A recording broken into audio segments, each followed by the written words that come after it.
it took me, it took me 2 seconds to learn it. And then it's just basically point and click. You just say bum, bum, bum, hit, and it rips it. And then handbrake is got a whole set of presets, and it says, where are the files and what do you want to make from it? And you hit enter and it does it. All right. Well, thank you. But it's free. There's a bunch of other programs that actually cost money. The only thing with MKV is technically it's in beta, and the way they do this is so that they don't get in trouble. So it will come out with a new version every 2 weeks.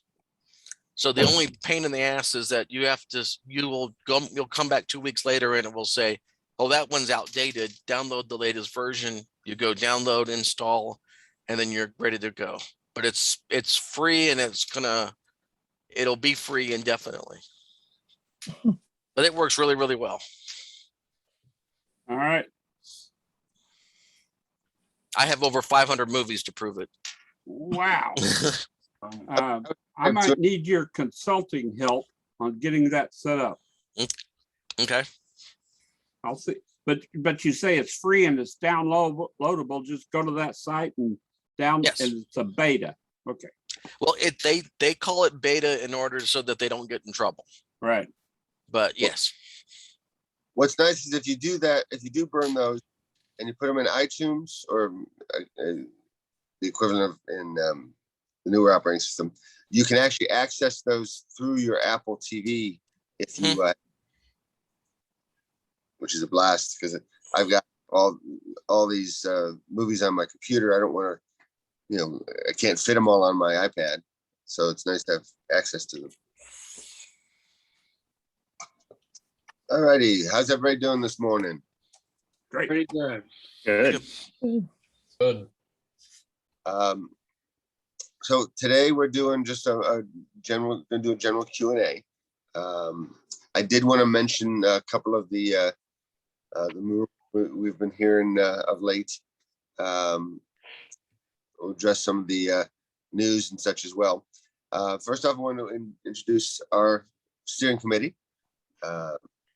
Matt Canizio is here this morning. Good morning, Matt. David Day is not here today. He texted me that he had some issue come up, so he was not going to be able to make it today. Terry Maros is here today. Welcome, Hello. Terry. Marguerite Peterson is definitely here today. She's very quiet today, though. It's unnerving. That won't last. Yep, that's uncharacteristic. It won't last. She's muted. Ed She's Sheeran. laughing. What you Yeah, doing? he's laughing. Ed Sheeran is here this morning. Good morning, Ed. Is Gian here? I don't see Gian. She was. Jan's here. iPad Air 2 or iPad 2 or whatever. Yeah, Jan's iPad. I'm George Wagner. Good morning. Bob Wilkerson. Bob here today? Oh, there's Bob. Of course, I was talking about Bob. Right. Yeah, you just talk about. Sure. One of those days, I guess. What can I say? Yep. So if you guys have any questions, any comments, any complaints, any compliments, please let any one of us know. The whole point of this group is to provide people with useful information. If we don't know what you want to hear, we have to go with what we come up with ourselves. And for a lot of people, I know that may seem a little over their heads. It's hard to determine what is going to be over people's head and what's going to be exactly what they want unless they tell us. So please do not hesitate to let us know what you do like, what you don't like, and what you want more of. All right, we're getting off the soapbox now. So I want to talk about a couple of things. There was a ruling in the App Store court case, and neither Apple nor Epic was really happy, which means it probably was a decent ruling. For me, the biggest issue with the App Store is security. I mean, yeah, Apple makes money on it. I don't care if they make, that they make money on it. That's between them and the developers to hammer out. But what I do not want to see is the ability for people to load things on an iOS device any other way. Because are the single biggest security plus about the iPhones and iPads is that everything has to go through Apple, gets vetted. You can't just dump a piece of junk program that has data mining and potential malware and viruses. You can't dump that on an iOS device. It's not an option because it has to go through the App Store. So I don't want that aspect to leave. And that's going to be the real challenge. As far as the money goes, what people don't realize is when I started in computers, I had a computer software store. You had a $40 game. The person who wrote the game maybe saw $1 of that $40. Okay. The person who wrote the game had to find a publisher who would then market it, distribute it, get it on shelves, support it. And so for all of that, they took the bulk of the profits. And the person who wrote the program got very little. The App Store put that and just flipped it over. You had basically the person who wrote the program uploads it to the App Store. Apple takes a 30% cut for the servers, the marketing, the search engines, all that. The person who wrote it doesn't have to deal with any of the junk. They don't have to have connections. They don't have to worry about getting in the magazine. They don't have to worry about shelf space. They don't have to worry about any of that stuff. They get 70% of the profits. So it was a really totally revolutionary way to distribute software. That was 20 years ago. Now you've got all these companies, especially the big publishing companies, the same companies that were getting the bulk of the money before. They're now complaining that Apple's taking a chunk of their money. Well, Apple's providing service. You don't like it. That's one thing, but they'll figure the money part out. But what I don't want people to think is that Apple is purely greedy. Yeah, I'm sure there's some greed involved there, but it's also they're offering a service that was previously not an option. So they made this whole business model work. So I'm very happy about that, because you have 16-year-olds in their garage that are competing with Adobe and Electronic Arts and Epic because they can. They have, and that's because of Apple. So, all right. Anybody have any comments about the whole Epic? Yeah, George, I researched this fairly extensively. The court case dragged on forever. It was brought by Epic, big game company, because they had their app pulled out of the store, the App Store, because they had a direct link to pay another way besides through the Apple Store. They claimed a whole bunch of things. Apple was a monopoly, et cetera, et cetera, et cetera. They got a couple other companies on board, and they also sued Google Store, for the same reason. And this went on for a while. The gal who was adjudicating it was very knowledgeable about all this stuff. And what it boiled down to is that Apple retained about 95% of anything they wanted. The number one was they were declared not a monopoly. I mean, if they had been declared a monopoly, all hell would have broken loose. But what they've done is this allows an app developer to put, say, a button in their app to say, pay me using PayPal. Or once they have your name, they could send you an email and say, here's a link. If you, renew your games, or you want to buy tokens, et cetera, click this and you go to PayPal. So that's what they put in. That has nothing to do with the security of the code itself. This is just a way for people to pay other than using the store. Apple, in the past has already dropped the 30% to 15% in certain instances, mostly for what they call smaller people, the ones that only make $1 million out of it, get 15%. So they'd already anticipated this. They'd already moved on it. So the feeling in the world is that Apple really got like 95% good. Epic is still not happy, of course, but we'll see what happens. The stock dropped. Apple stock dropped about $5 yesterday because of this. That's a big drop. But we'll see what happens in the future. The big thing for the payment is if they put in a mechanism within their system, then there's going to have to be some way for Apple to make sure that there's no security issues Right. put in. Mm. Yeah. That's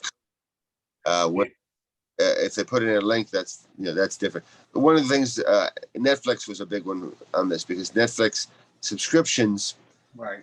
you cannot create your Netflix account through the app. Right. Netflix did that is because if you did, Apple would get 30% of that, or whatever the percentage is. So, but yeah, it's all about the money. Sure. And Apple's a company, they're a profit driven company, but the reality is they make enough money, they can find some common, some compromise that's going to make everybody happy if they really want to. The other point is that small developers are not about to start up any kind of pay mechanism. It's a big pain in the butt to come up with something that's encrypted and all that stuff. So the majority, I would say, of the smaller people aren't going to bother. Just to let Apple, they'll pay their 15% and be happy about it. Yeah, and the reality is that it's a win-win. Yeah. Yeah, and that's how it is for most people. Again, the whole business model was built for the individuals, for the smaller. Mhm.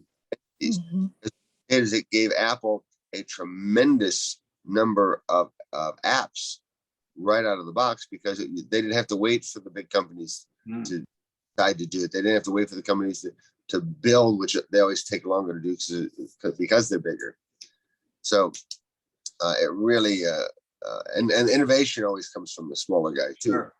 Most of the tech writers on YouTube, et cetera, say it's a win-win. Yeah. So, Matt, do you want to talk about the iPhone 13 rumors too? Okay. Well, that Tuesday is the big day, for the Apple event.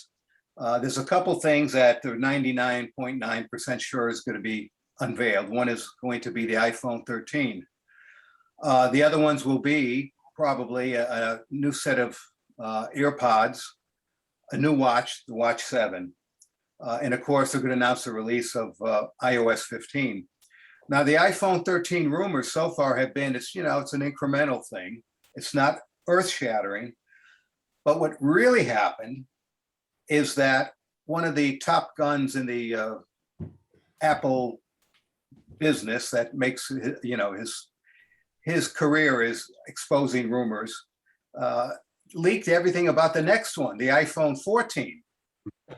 And basically, pictures and everything else, and the iPhone 14 is going to be such an unbelievable upgrade to what the 13 is, that already people are saying, well, no one's going to buy the 13 anymore. The 13 is going to have a little better camera.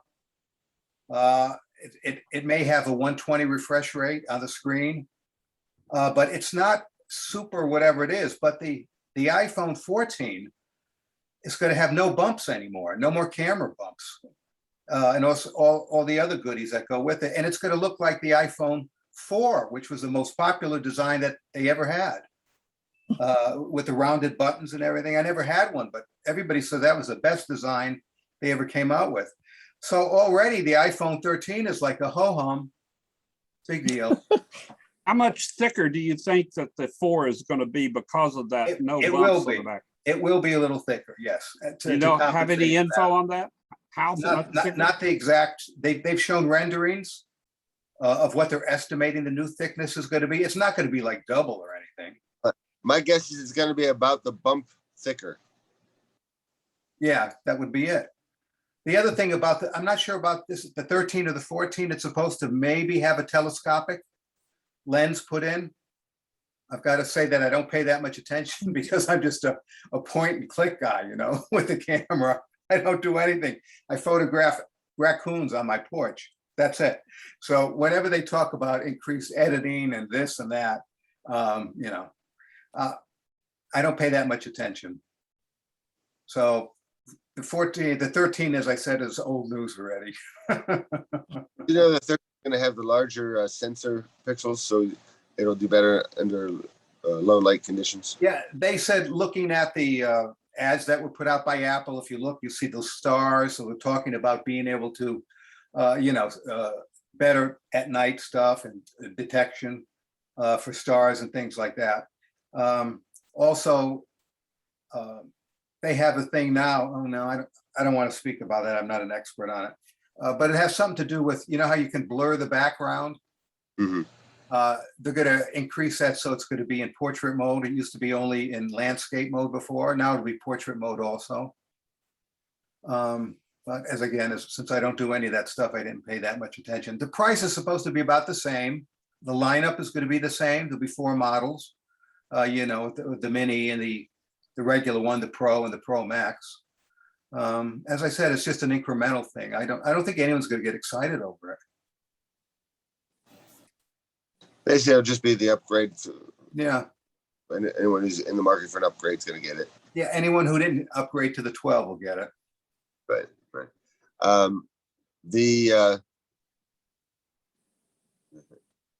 lot of the really neat things that you'll see on the new phone aren't actually phone specific. They're iOS 15 specific. So you'll see a lot of that stuff models if you upgrade to the iOS 15. So. All right. So let's just move to general questions. George, I do have some other news items. Oh, sure. Ed tipped me off to this one, but then it was general knowledge about an hour or two later. I don't know how we got ahead of all those YouTube people. Apple has bought a company that specializes in streaming classical music. Anyone who's ever used any streaming services knows the streaming services are all geared to popular music. The types of filters you could put in, the way you could handle stuff, look for stuff, it really is popular. That doesn't address what classical people like. They like to learn things such as, are they using Baroque type instruments? Besides who's playing it and stuff like that. We'll see what happens. It'll be folded into, music. They are refunding the people's money that have subscribed to this service. I forgot what it was called offhand already. It'll be launched, in a couple months, whatever it is. I don't subscribe to Apple Music, again, because it was not geared to what I like to do. So a lot of people are excited about this. I mean, Apple recognized that they were missing a significant portion of people who like to stream. So I'm excited. It'll be fairly cheap. It'll probably be just like that same thing where they'll fold it in. What's it called? Apple One, where you get the storage and the music and everything for a few bucks a month. It'll be folded into that, I think. But that was a big thing, a big news item.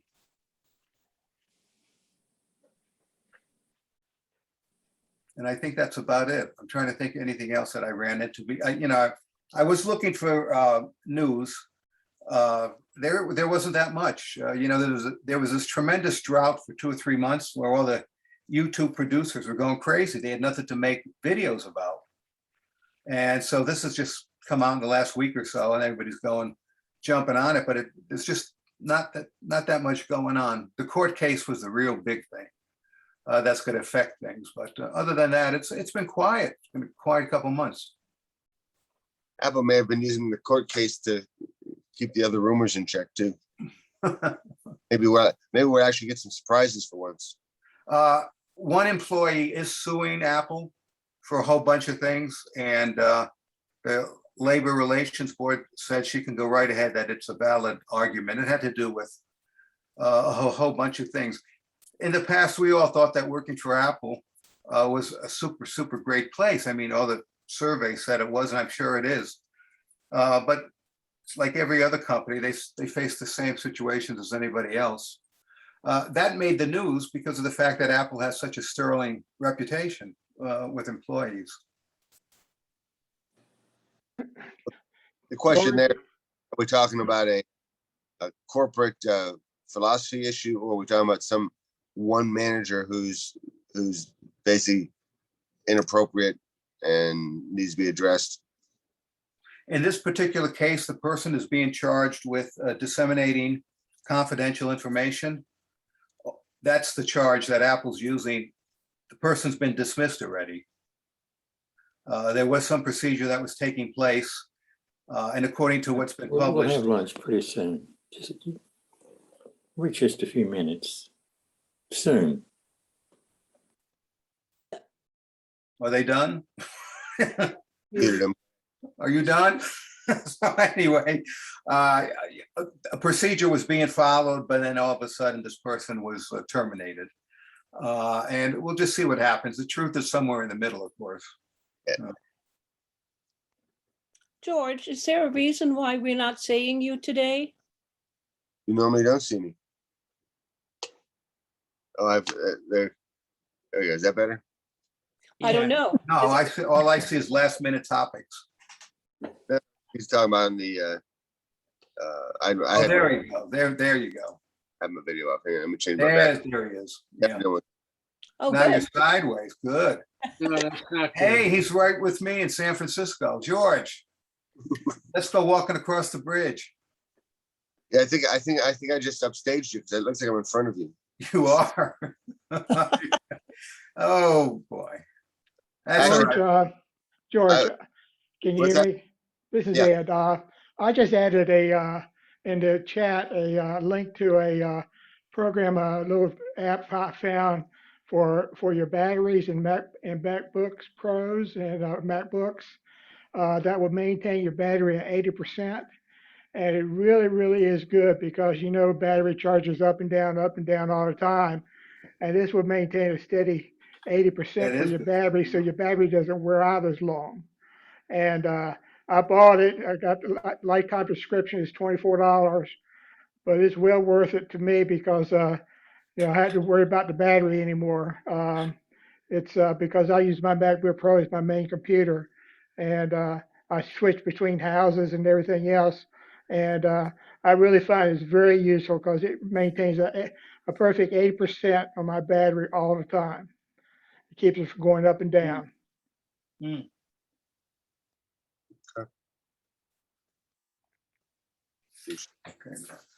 I'm gonna turn off since we're doing the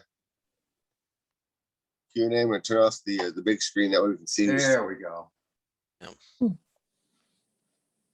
George, if you check the chat, Linda's got a problem with iMessaging. If you could look at that. Let me- Yes, we have a conversation thread in progress. It's quite long, and we keep trying to add another person to include her in our conversation, and none of us can figure out how to do that.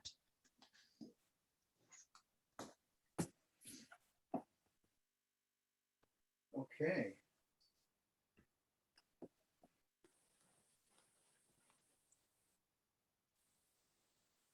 So I'm gonna take a look at something on my end here, see if I can figure out what we need to do for that.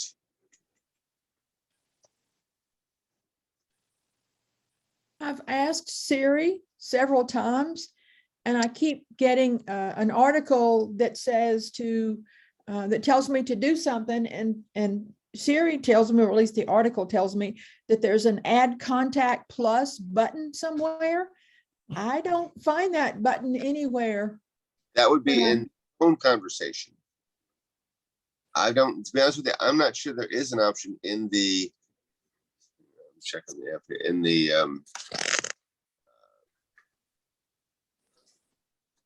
in texting.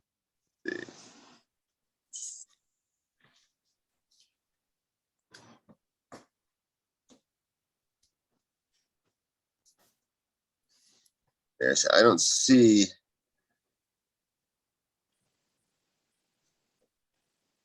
According to Apple's support, it says if you tap on details, you can add somebody to an iMessage. I can't find it. You put that in the chat, but I don't see a details option anywhere. Where Well, would if you that be? Tap on the name of your group. That'll bring Um, those. Well, it's really not a group. It's just a bunch of people who are in the two button or the two option. And there's like 8 of us. And when I open up the thread, there's all the people at the top, there's 9 people. And when you open it up, there's an audio option, a FaceTime, which is not what we want to do. And then there's the info Right. button. And when you touch info, it shows you who's there. And Yeah. but it doesn't. On texting, I didn't think you could add people once you've created the group. So Okay. you'd have to create a new group with all the people and your conversation would start fresh. Well, tell Apple to add that option because we're all old ladies and we're trying to get people to move to the new one. And because we did that, we created a new group and everybody, yeah. Apple.com/feedback, you can tell them yourself. Ah, okay.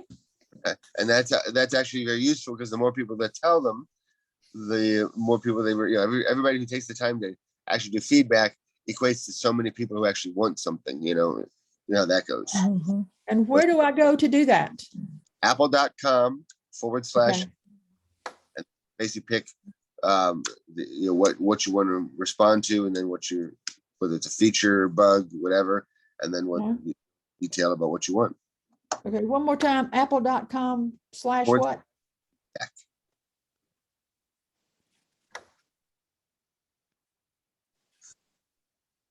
Put it in the chat here.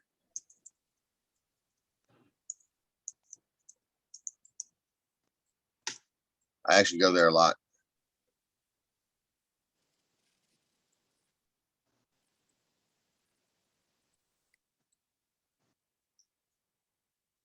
See, I think part of the reason that that's the way it is that if you add somebody to a conversation, they're not going to be able to get the history.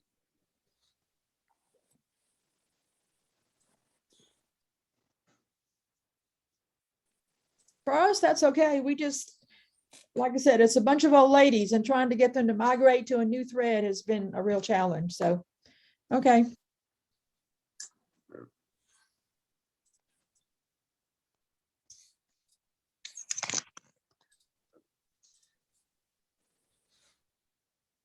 to the horizontal world again. Okay. Yeah, I'm hoping there's actually a lot of things I'm hoping they'll add to messages. One of the things that they have the ability to choose how long you want to keep the conversation, which is great, but it's an all or nothing situation. Every conversation has that length. You either keep everybody forever, everybody for a year, everybody for a week, everybody for a month. What I want is to say, okay, I want to keep my family, my favorites forever. I want to keep my business contacts maybe for a year, everything else for a week. Be able to have that granular control, because I don't want to keep all these Verizon messages that my bills do, forever. Right? And I don't want to have to remember to delete that. And half the time they come back because you got so many devices that are connected up. Even if you delete it from one, it's basically still in there. So if they send you another one, all the history comes back. So I would not mind if they have that kind of granular control. And I put that in the feedback a couple times actually.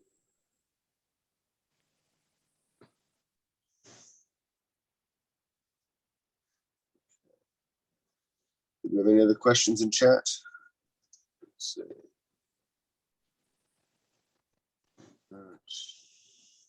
Nope. All right. Anybody have a question, comment, or something that they want to talk about? I did remember a couple other little things. Sorry. They're going to allow you to buy the 24-inch iMac in a selection of colors that you could not buy it before. You had to go into a store and get it.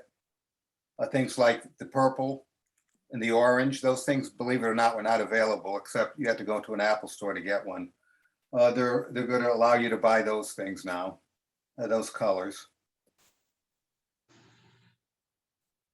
as I said, there's not much going on. I'm waiting to hear when the 16-inch MacBook Pro will be updated to the M1 chip. Yeah, hopefully, yeah, I've got- October, November. I've got a few people who are waiting for that. Lots of people, yeah. If they're gonna squeeze a nice 30-inch display in the 27-inch frame for the iMac. I'd buy one of those. I'm waiting for that too. Oh, the other thing with the new watch coming out, it's slightly larger, a millimeter larger, and the face is a different shape. Yeah. Oh, I just remembered another thing. They're going to allow always on, I think, with iOS 15. Yeah, I forgot that. That's a biggie. You know, Yeah. that's yeah. There's a rumor there's supposed to be an October meeting. Has anybody heard yes. an actual, because they still have like the Mac Mini and stuff That's that right. they are rumored that will come out with the M1X chip. There'll be at least one other event. That's the consensus. I want to see what they do with the Mac Pro with the M1 chip. That'll be interesting to see. That sucker will scream.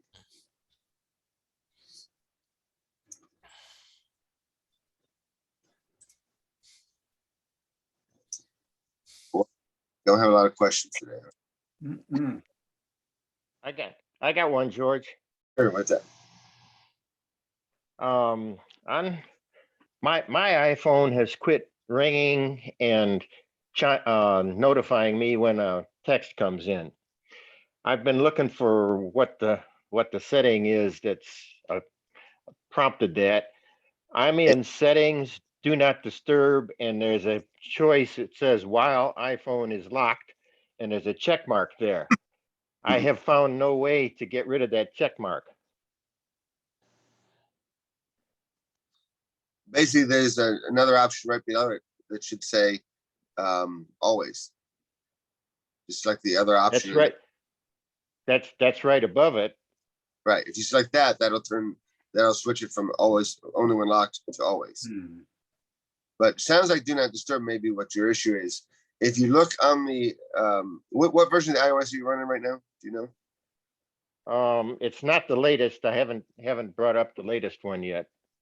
The Previous one. previous ones were not as obvious when you were in do not disturb. The new ones, they've made it very obvious.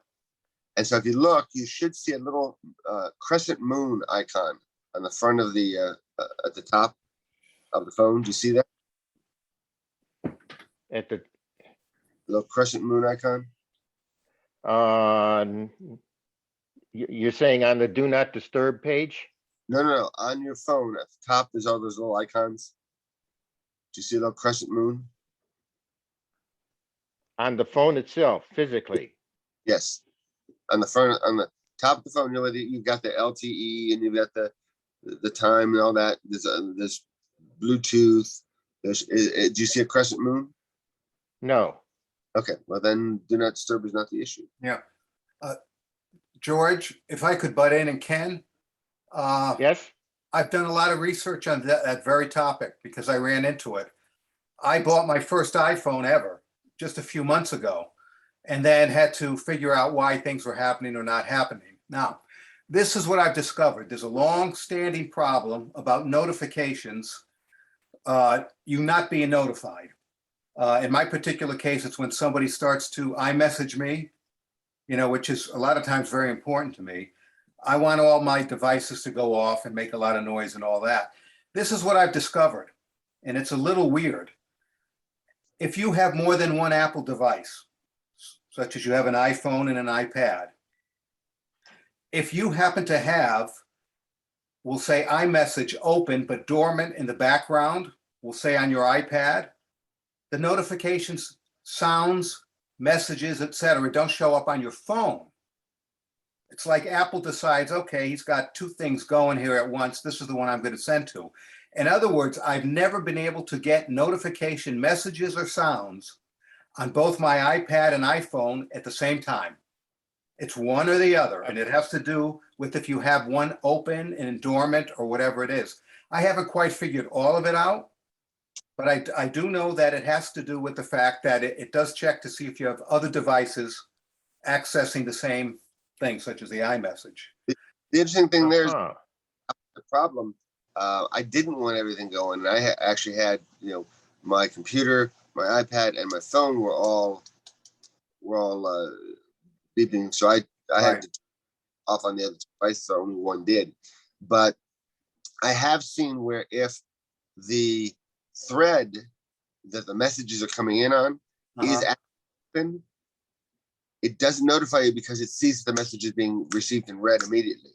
Oh, Uh-huh. yeah, I never took it down to the thread level. I just saw that the app was in the background. I've seen a lot of times where I'll get a new message and I say, why didn't I get notified? And then Yeah. my computer window has that thread open, Yeah, so notify me. yeah. I've been running into it every day, on and off, on and off. So what Is you it, can, It's a thread. is it, the window in the messages app on the computer, then you should get the notifications when they come in. I've got the same how about, problem. how and about the watch? Yeah. I don't get notification on my iPhone or on my iWatch, but I can hear that the iPad is dinging in another room. How did you change it to get it to the device where you would prefer it, Matt? That I don't know, because I've had the same situation. I've got 3 iPads and On the iPhone, and I actually shut off the other iPads because just like you, a notification would go, 2 rooms away in an old iPad. I never could figure it out, so I just shut off the old iPads. What you have to do is basically in each device go into notifications and determine which things you want to make noise on that device. They don't have an overall overview where you can say, okay, here's all my devices and my notifications. I want these to be on all devices and these to be only on these specific devices. You have to go to the actual device and decide that. Done that, George, many, many times. I also. Phone done is some of that. silent, the watch is silent. It's a long-standing problem. I mean, if you do a search on it, you'll see people have been talking about notifications not working correctly for a long time.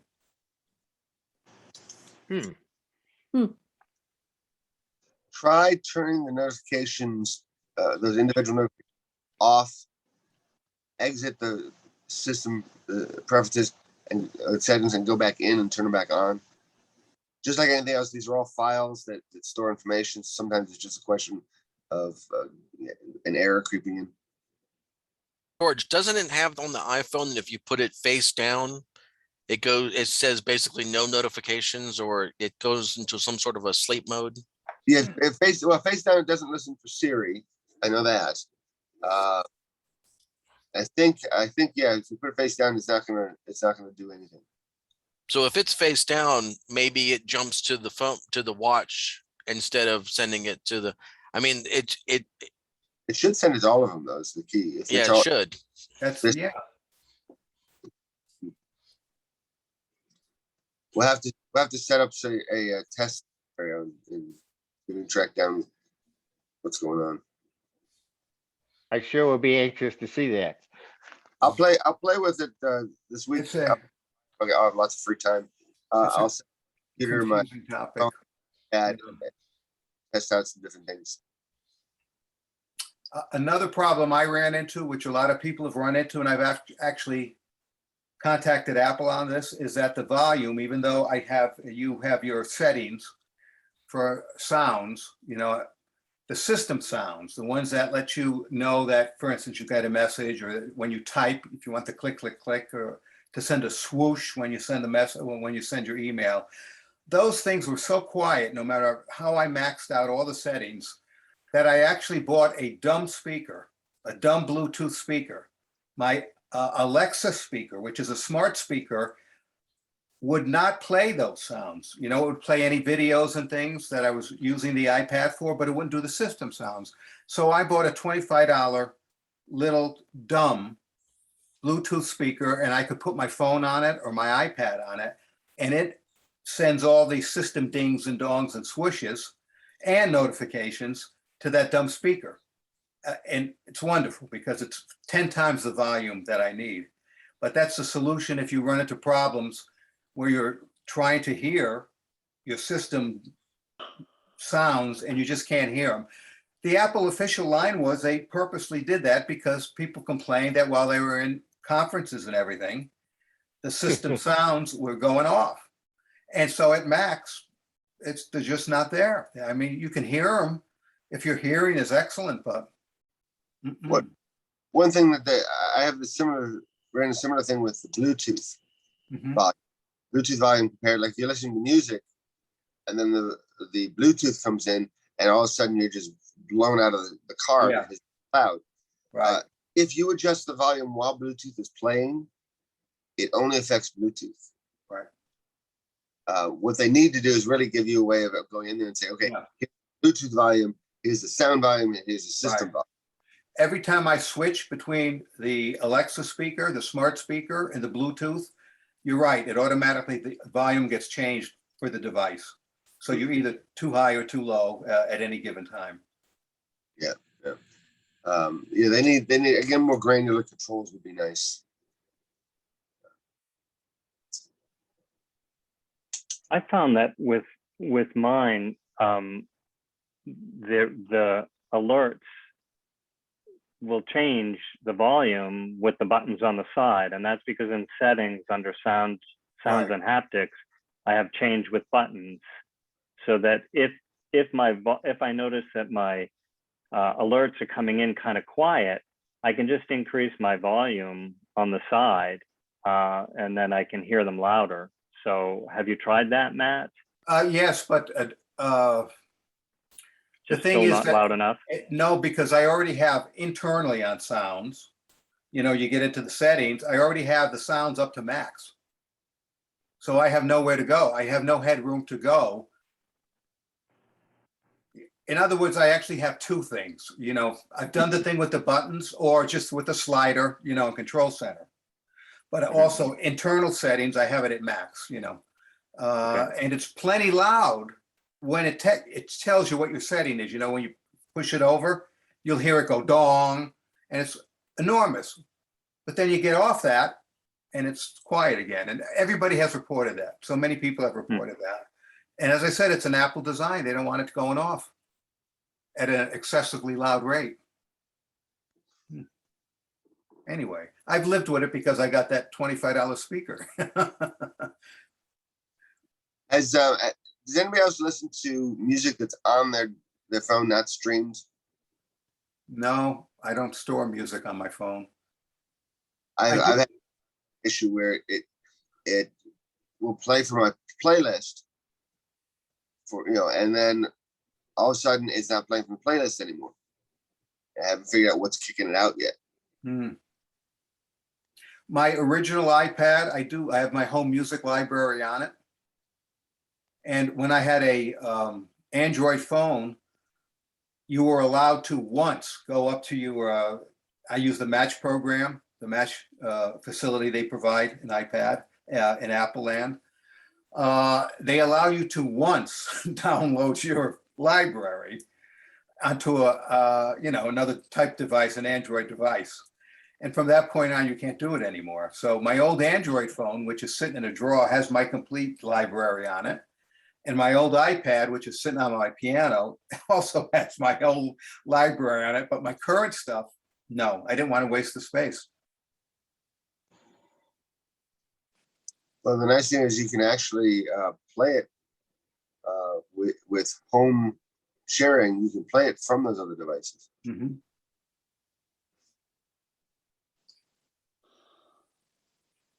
Oh yeah, I have no problem. I have that set, George. And I just go on my phone or whatever, and it shows the whole thing up there in the cloud, and it downloads it. Rarely, if ever, is there a delay of more than 1 second. But you can actually play them with home sharing. You can actually play them from your other device too, as well. That's what I'm doing. I'm playing. Yeah, I can play my whole library on all my devices simply by, when you say, show me music I have on my phone, it shows you have 0 music files. But when you go into whatever the app is to play the music, it throws up everything I have in Match. And then, of course, it has to download each one, but it doesn't take more than a second. And Actually, You can play it, you can stream it, you don't have to download it. I'm not downloading it. I'm playing it, but it downloads. In order for it to play, you see the cloud symbol, in an arrow, and then it comes down to you.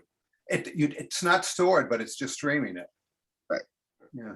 I'm always trying to save space on all my devices because Apple has a habit of telling you you're running out of your iCloud storage when you really aren't. I never use more than 3.5 of the 5 that they give you free. And yet I've been getting for years, you're over the limit. You can't do this anymore. Get on immediately, and start doing it. And it's been going on for years. Yeah, well, but that's cloud storage as opposed to the phone storage. Yeah, I know. But the reason I keep things off my phone is so that when they get backed up, that doesn't, nightly, it doesn't take up storage room in the cloud. I back up to my computer, so I don't care. Yeah, all right. I've never done that. But anyway. Plus, things my computer's got, a 6 terabyte hard drive on it. Yeah. We know all about it, George. How did I squeeze it into 5 gigabytes? Yeah, we people who live in the real world, that's not a concern, So. Yeah, well, you still probably have more space on your computer than you do your cloud. You're right. It still says that I have all of it because I use so little of it. Whatever it is, it's a 2012. And I guess, I got the hybrid drive, and I guess you have a terabyte or whatever it is. Yeah. It still shows me I have a terabyte. Mm-hmm. When they say that's the thing is that that's why Apple did the revisions and the local time machine backups. This is all that space that people aren't using. I need to interject something here, folks. I just got an email from Z Nagao, and she says that she cannot connect to the Zoom meeting and she'd like to know how. I think I've discovered a problem. I've been sending the agenda out via PDF. And we've heard numerous times that some of you, and I'm included, cannot connect by clicking on the link that is in the agenda. And that we then go to Zoom. Right. All right, hold on, Matt. Then we go to Zoom and type in the meeting number and password, and that seems to work. Right. Harry and I have been playing a lot of emails back and forth, and I think I discovered that it's the PDF that will not make the link work. So I think in the future, when I send the meeting agenda out, I'm going to send it out as an email, and that link should be active, as well as the meeting number and the password. So if any of you've had that problem, I'm hoping to see Z come on. I just answered her, and I'm hoping that she's able to connect now.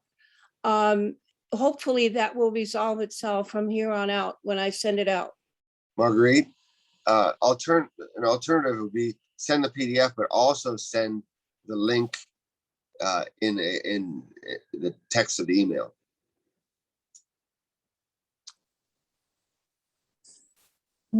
So you want the long link that you give us sent separately from the PDF? Well, no, it can be sent in the same, because the PDF is an attachment, so you can I'm send sorry, it. slow down, say that again. I said the PDF is an attachment, so you can send the link as just part of the body of the email with that PDF as an attachment. Okay, I'll look at it. Whatever's easiest for you.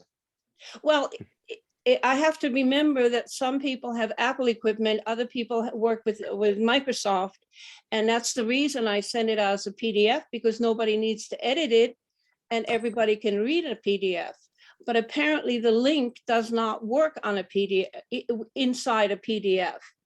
And I never gave it any thought until Terry and I had some issues recently. I will send the link separately with the PDF in the future. Margaret, let maybe just add that what I do when I receive your email is that I save it as a PDF or print it as a PDF to my desktop, and then the link works. Marguerite, when I get it, I open it in preview. Right. And the link works in preview, Okay. but it does not work in email. Right. Right. Doesn't work in email. Right. Right. Well, I don't send an email. What you get from me is a PDF, and it looks Well- like it's an email, but it's not. No, but what the thing is, if you, That PDF, when it's opened in preview, the link will work. It Okay. works. Yes. double click first and then the link should work. Okay, but we have people that won't understand what you tell them when you say to open this attachment in preview. So I think I can make it easier from this end in the future that nobody has to play games and just hopefully click on the link and it'll work, hopefully. Hopefully, yeah. Okay, but I don't see Z signing on. She hasn't come on yet. So I just sent her an answer. I don't know if she'll get on yet or not. I just double click on your PDF. When it opens, I guess it opens in preview and then the link works. But you're right, the link won't work in what you send us. Correct. For Now me, you tell me. Now you Wow. tell me. 3 years later, After 18 months. yeah.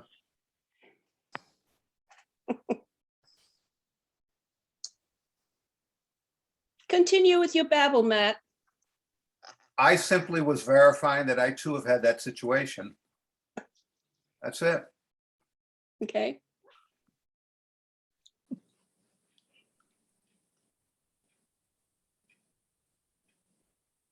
I'm gonna sulk now. for a She's while. on.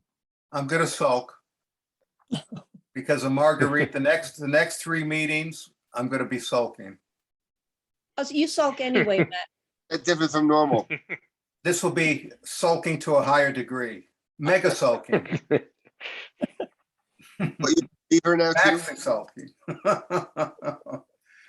Welcome all- aboard, Z. You know, in all seriousness, the pandemic is getting to me. I'm one of those people that's sort of getting burnt out. You know, I don't joke as much as I used to or stuff like that. I'm just sort of getting worn down a bit. I think if we're honest, Matt, we all are feeling it. All of us in one way or another. Yeah, we're all feeling that Matt's getting burned out. That's right. Thank God. Shut him up. Hooray for depression.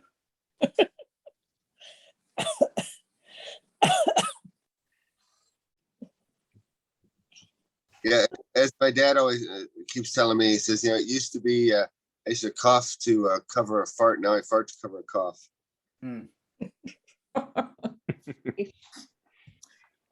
This is Linda. I have another question.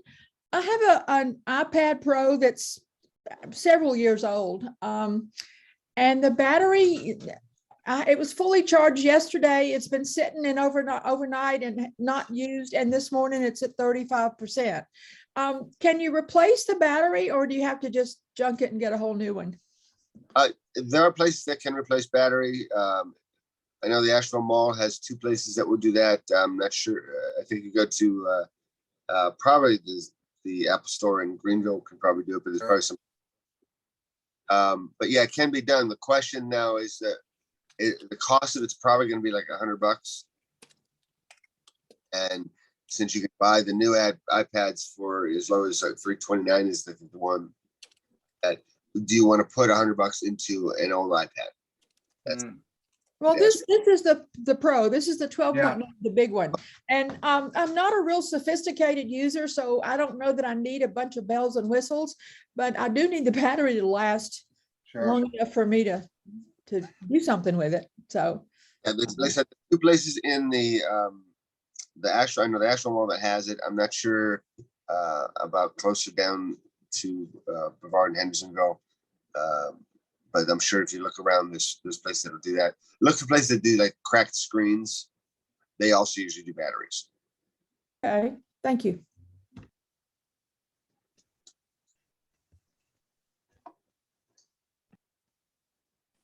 Okay. Z, did you have a question?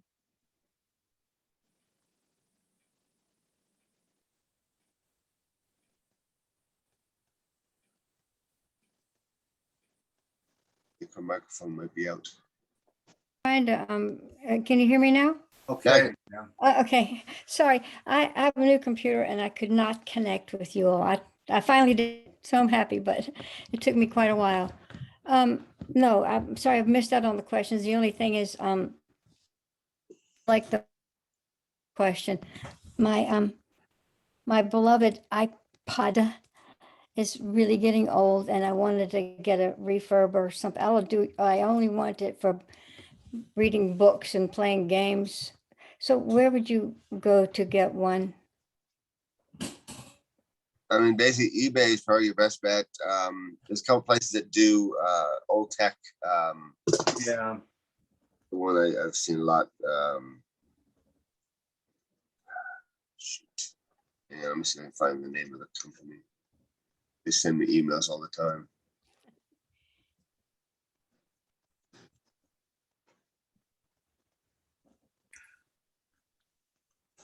I'm The not sure. Apple, the Apple Store has a refurbished section. Yeah, but she's talking about an iPod. They're not gonna have refurbished iPods on Apple No, Store. I don't know which one it is, but yesterday, Uh, Apple declared the iPod as being obsolete. You know, they don't do anything with it anymore. But I'm not sure which one it was. They had so many versions of them.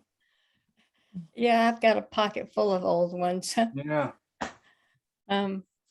Yeah, I'm gonna have to research this computer that I have too, because it's supposed to have Touch ID and all kinds of things, but I can't make that work, so I'll have to play around. But I guess Well, I'll give you a little tip on the Touch ID. yeah, Biggest mistake people make when they set up Touch ID is they're very careful when they set it up. And actually, that's the worst thing to do, because as careful as you are when you set it up, you have to be at least that careful when you use it. So when you set, be sloppy. Make Oh. it uh-huh. edge to edge, tip to knuckle on your finger. Force it to have to work hard to learn your finger, so that when you actually go to use it, it knows more than it needs, so that it works very, very well. Okay, that's a good tip. If I've already set it up and it's not working, can I go back and delete that finger and add a new one? And you also add to it. Oh, you can. If you go into that section and you put the finger that you've set up over the sensor, if it lights up gray, it recognized it. Okay. If it doesn't light up gray, it didn't. So what you do is you find out where it recognizes it, and then move to, off of that to an edge where it doesn't recognize it, and just keep kind of back up till it recognizes it again. And what that, the information that it didn't have, it will add to what it knows. So then once you found that threshold, you slowly move away from that back to that edge, and you'll find all of a sudden it's picking up where it didn't before, because it's picking up more information. Think of it like a jigsaw puzzle, right?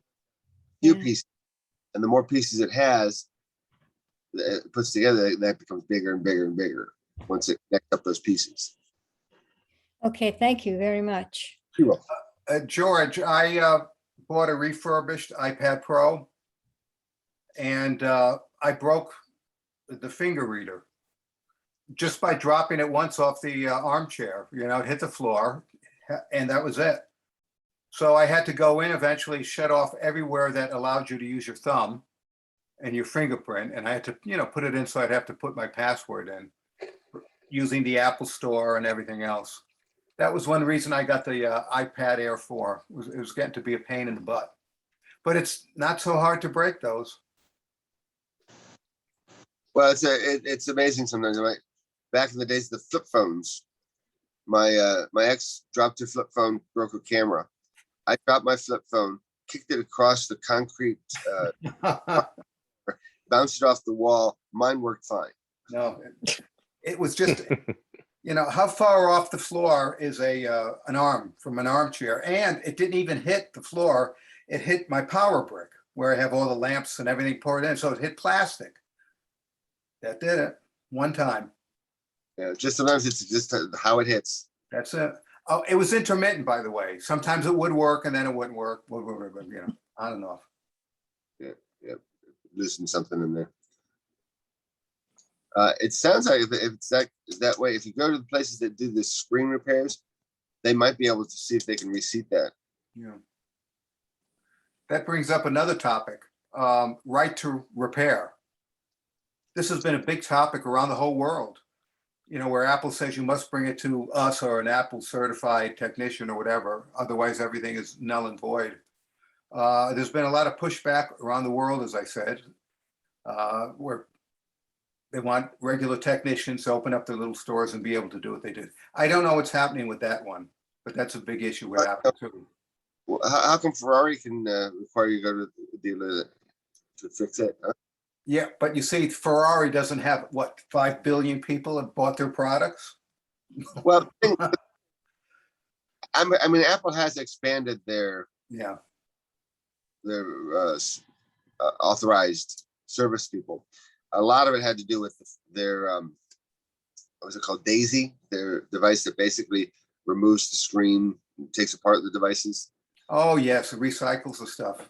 Right. Well, that also is what's used when you're doing repairs. It basically takes the screens off and such so you can repair them. And they made those available to third-party dealers a few years ago. So that opened up a lot of doors. And that was the biggest thing. It wasn't necessarily that you couldn't take it anywhere, that they didn't have the know-how to be able to do it. They didn't have the ability to disassemble it properly, and it would potentially do more damage. Yeah. I actually had that with I had a iPhone 6 battery that needed to be replaced. So they hang on, train's coming. That's it. I'm gonna mute. I'll be right back.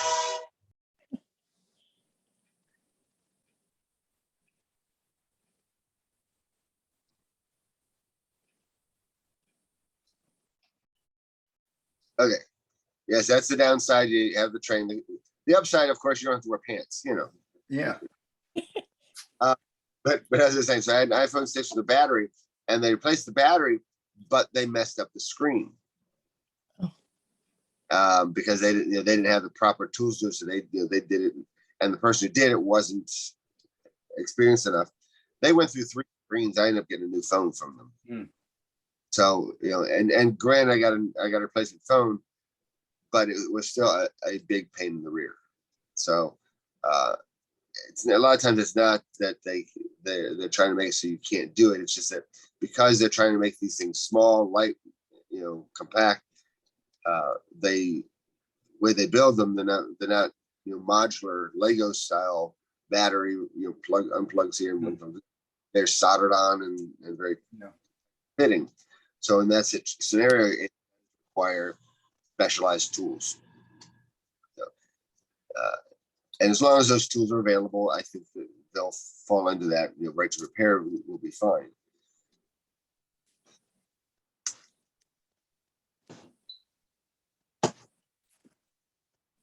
The other side of that equation is that I'd be fine if they opened up an Apple store, in this area.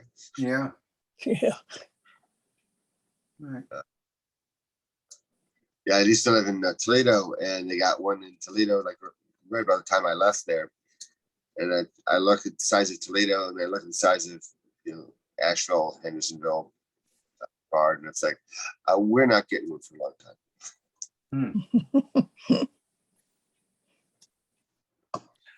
Yeah. Someone told me that Mills River is the fastest growing city or whatever they're calling themselves in Western North Carolina. It's really taken off. Well, give Mills River is if we can get Apple to look at from Asheville to Brevard as like one area, then we might be big enough. Yeah, They're building every square inch, so. that's true.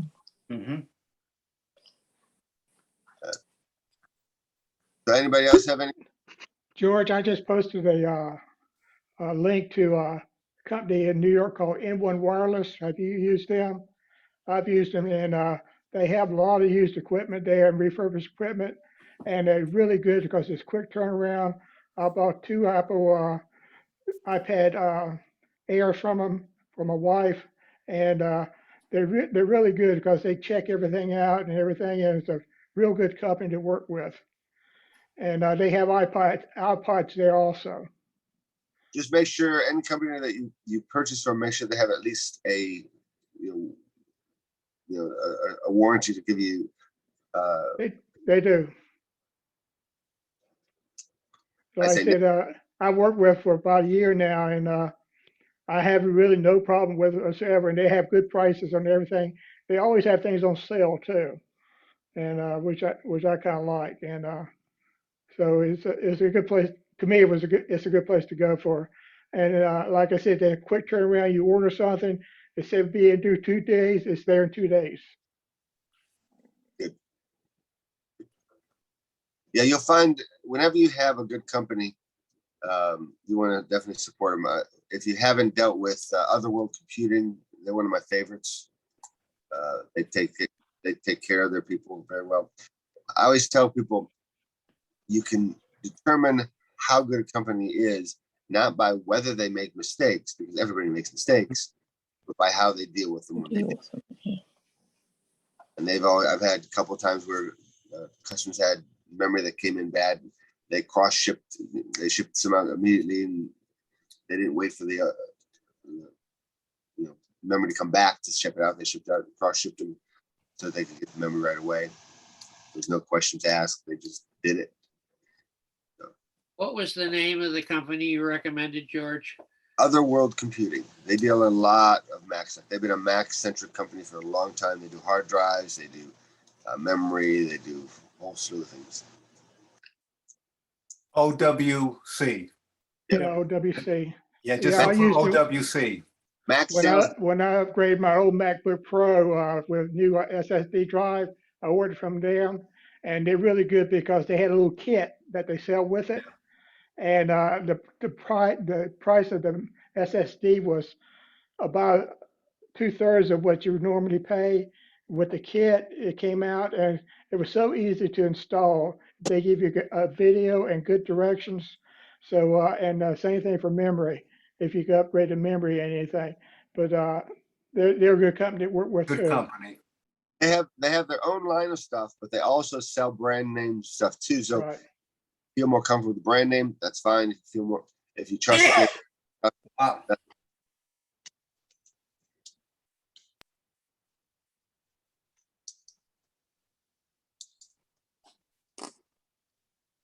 This is Linda. I have a question about Wi-Fi and hotspots and all that. When I'm out using non-secure Wi-Fi, I don't do anything like check my bank account, but I do other things like, I don't know, look at websites. If you're in say a Wi-Fi situation, say the library has Wi-Fi, if somebody wants to look at your computer, I mean, can they just see what you're doing, or can they see other things too?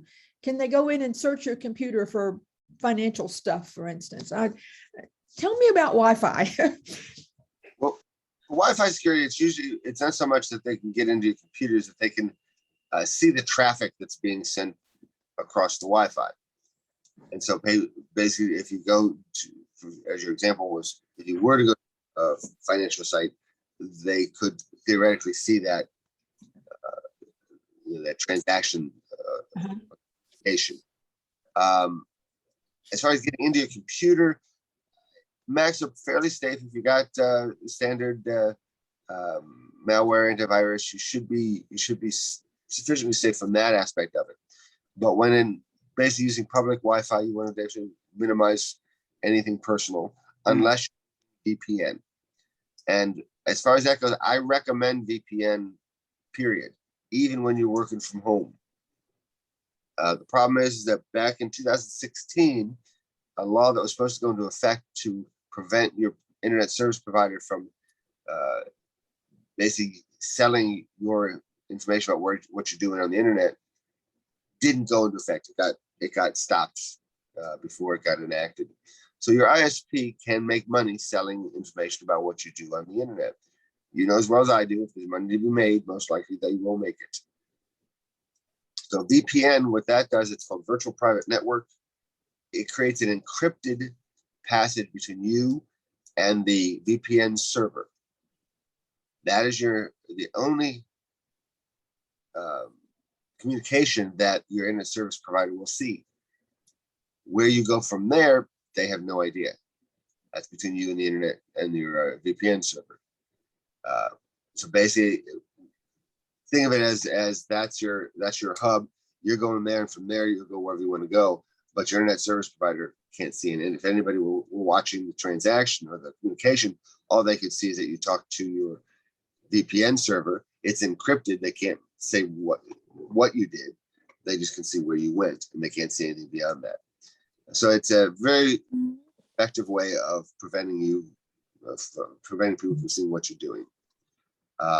Apple is offering a feature in their new cloud services called double relay. I think it's a double relay. It is not quite a VPN, but it's a very similar concept.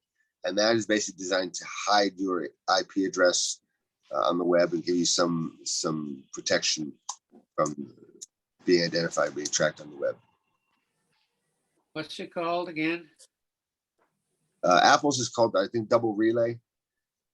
But VPN, virtual private network, is kind of the gold standard for this type of thing.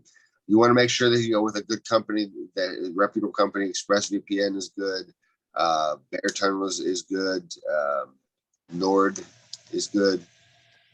With basically what they're doing is they're providing you with a secure encrypted connection between you and your VPN server. And then so whenever you go do anything on the internet, you basically go into the VPN server first, then out to wherever you're going. Now some companies I know, ExpressVPN, for example, uses what's called virtual servers. So basically, once you're done and you disconnect, because it's a virtual RAM-based server, the server disappears and everything you did disappears with it. So they have no history of what you do once you close that connection. So that's an added layer of protection, because they don't keep any records, none of that. It's on there. It's all virtual. It goes away. Another question about Wi-Fi and that sort of thing. That iPad Pro that I was talking about a few minutes ago with the battery that's beginning to die quickly. I'm thinking about just buying a new one, but I want the big one, the large one. And in looking at the Apple site to purchase, the question now is, do I want to get cellular capability, or do I want to just stick with the other option? Well, here's my feeling on that. Unless you're in a business environment where where you're going to be out on the road and you need to access that from everywhere, most people don't need to access the tablet from a scenario where they don't have access to Wi-Fi very often. But even if you do, you can add hotspot to your phone for, I think, $10 a month. Then use your phone as a hotspot that you connect computers and tablets, you connect any device to it. The advantage of that is twofold. One is it's only $10 a month as opposed to a plan for the iPad, which is going to be more than that. Additionally, if you get a plan for the iPad and you already have a plan for your phone, unless you're using every gigabit of information, you're basically paying for a lot of information you're not using. So this way, you only have one account. If you go over that, you can bump it up. If you don't go over it, you haven't wasted your money on another account that you're only using half of. It's just more efficient that way. But I didn't realize you had to pay to use your phone as a hotspot. That's an extra charge? Well, it depends. If you're on unlimited, you have to pay extra to use as a hotspot. If you're not on unlimited, you don't. That may sound counterproductive. Yeah. That's because the carriers are basically looking to make more money. If you're on a tiered plan and you use it as a hotspot, you're using more data, you're going to maybe have to go to a higher plan. If you're on unlimited, well, they're not making any more money if you go on the hotspot, so they charge you $10 hotspot. So you're paying for the data usage, not necessarily for the hotspot capability? Well, basically, because you're going to use more data, putting another device on your phone's hotspot, it's gonna potentially kick you to another tier. Of It's usage. limited since you can't go to a higher tier. They want to make more money. They added the $10. They got greedy. That's all it is, pure and simple. Well, I roll over data every month anyway, and I was talking to Verizon a few weeks ago about going to a lower plan. They said the deal just to leave it. So now I have like 10 a month and I roll over 5. So I suggest don't get a plan for the iPad because you've got all this data that's going to waste. yeah, okay, Plans you'd have the same amount of data going to waste there, plus data going to waste on the other one. yeah, okay. Thank you. You just saved me a couple $100. Plus the fact that you don't have to buy the cellular option in the iPad, which is a nice chunk of change too.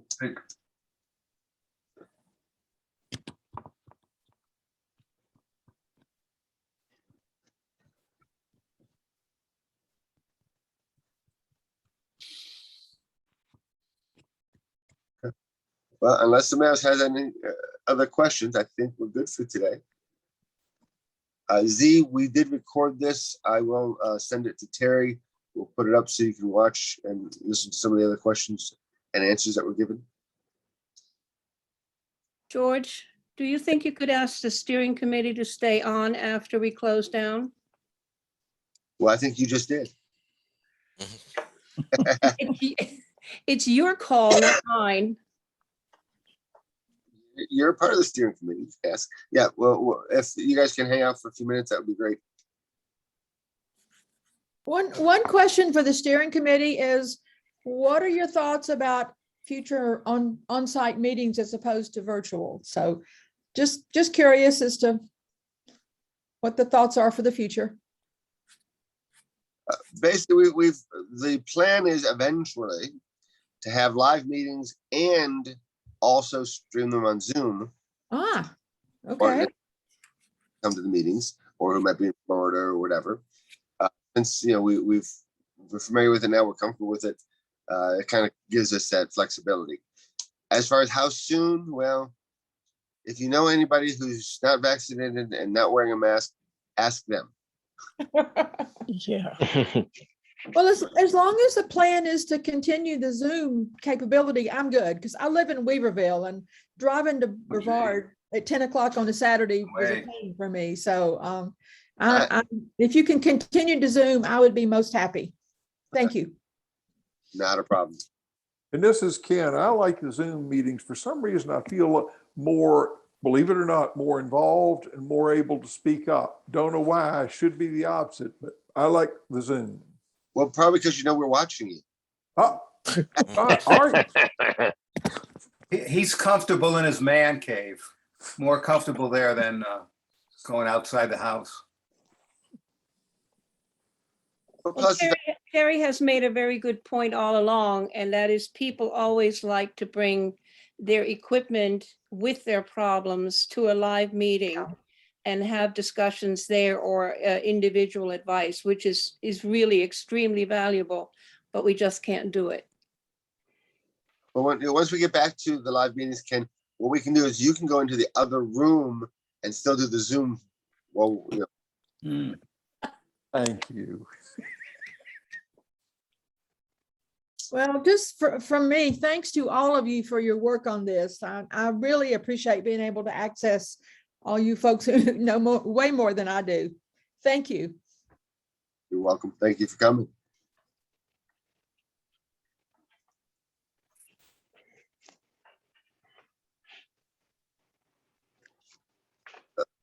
Who we got left here? I got a question. What's that? Hey, Terry, will that ripping program that we talked about, will that work for audio CDs also?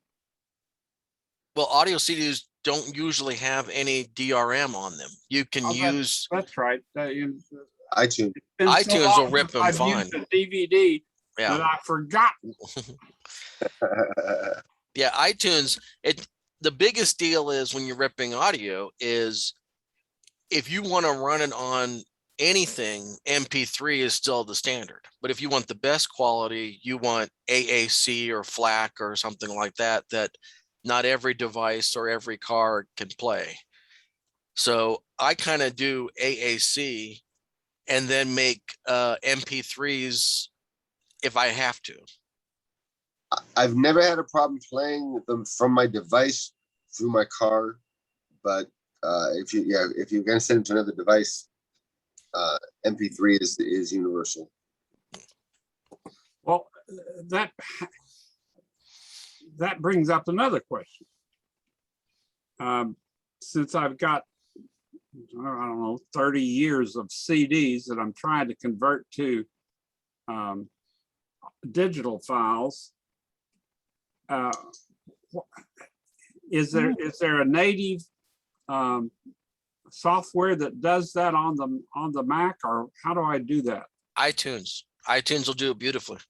iTunes, but the setting in iTunes you want to turn on.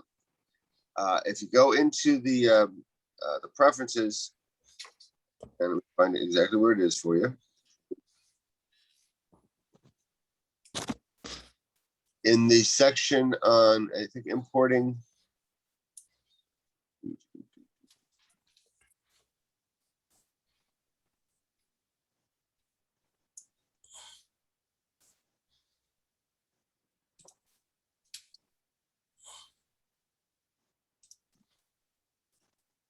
And while George is looking that up, Terry, I started this project in the years before COVID.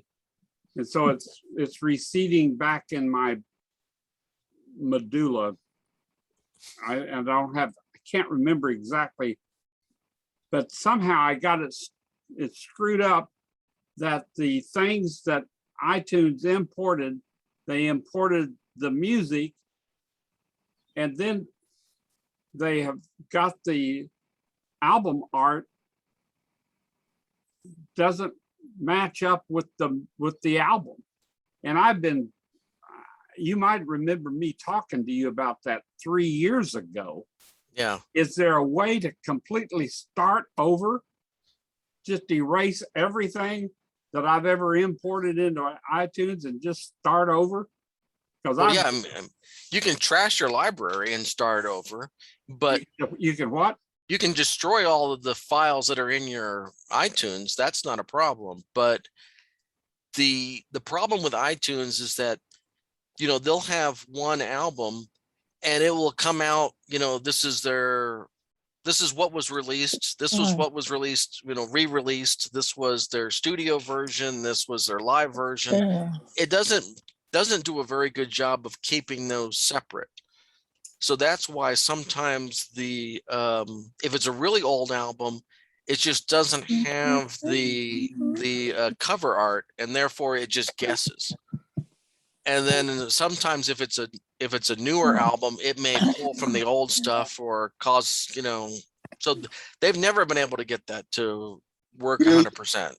And they put in any artwork you want, Right, but now I've got, I can't say play Blows from the Empire by Jefferson Airplane and have it come up with Cirque du Soleil's Allegria.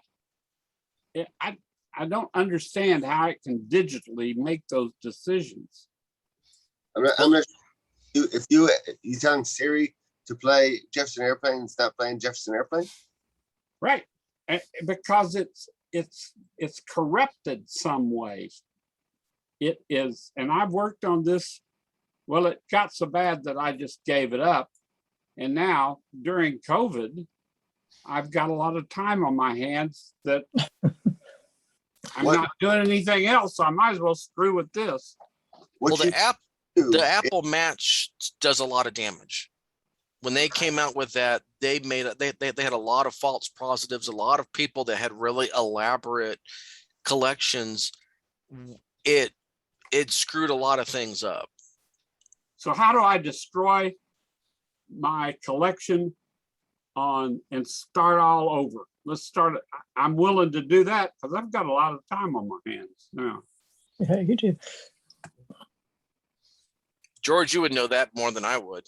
Well, you have two things. One is you can basically select all your songs, delete them. But if you tell it to don't trash the original file, you can then go back to the folder, the media folder, drag that folder into the iTunes window, and it will re-import all those. Because I think your problem is not with the files, but is with the index, the library. So that should, if the problem is in the library, that should take care of it because it's going to re-import all those. Okay, That way you don't have to rip the CDs. You're just basically re-importing the files, and should take long. Now, as far as your CDs go, in iTunes preferences, under general, the bottom it says when CD inserted. so it sounds what? Say that again. Is inserted. When you put a CD in, it's asking, what do you want it to do? The default is ask to import the CD. If you're going to be doing a whole bunch of them, you can choose import CD, or my favorite, import and eject. What that does is you put a CD in, and down that CD, it then ejects it, which is great because as soon as you hear it ejecting it, you know it's ready for another CD. You don't have to. Yeah. All right. Yeah, that was always great because you're out in the other room, you just peek in, see if the CD's sticking out, or the CD's sticking out, walk in, put the next one in. Yeah, that's a good thing. Yeah. But I would recommend doing them as AAC. Yeah, At and at a really good high quality, especially if you have a lot of classical music and stuff, because the MP3s will trash them pretty badly. Yeah, import settings, you can go in there and you can tell it how you want, what encoder you want to use, what quality you want to use. All right. And they still have iTunes as a generic. It's the music program now, Okay. and it should, I believe it has the same options.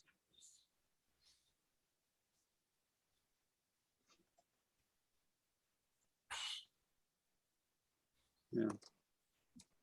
I'm sure they'll probably have pretty soon have a Bluetooth implant for your brain that if you blink your eyes 3 times, you'll just hook into some Apple tunes and we won't have to do anything. Well, see, Bluetooth compresses the audio, and MP3 is already compressed. So Right. that's why they can't get Bluetooth to work very well, especially if you're listening to jazz or classical, which has a really wide sound gamut. It sounds muffled like you're listening to old AM. Right. When they come out with a new technology, like, well, they were messing with USB Wi-Fi. If they got something that had a much better, where they could stream a lot more data through the air than Bluetooth, then that will be the next standard. But for right now, even at its best, it's still, you're losing a lot of the quality of that sound by just going through Bluetooth. Right.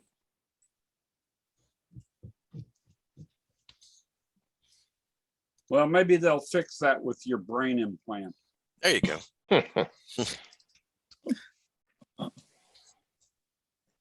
So, I agree.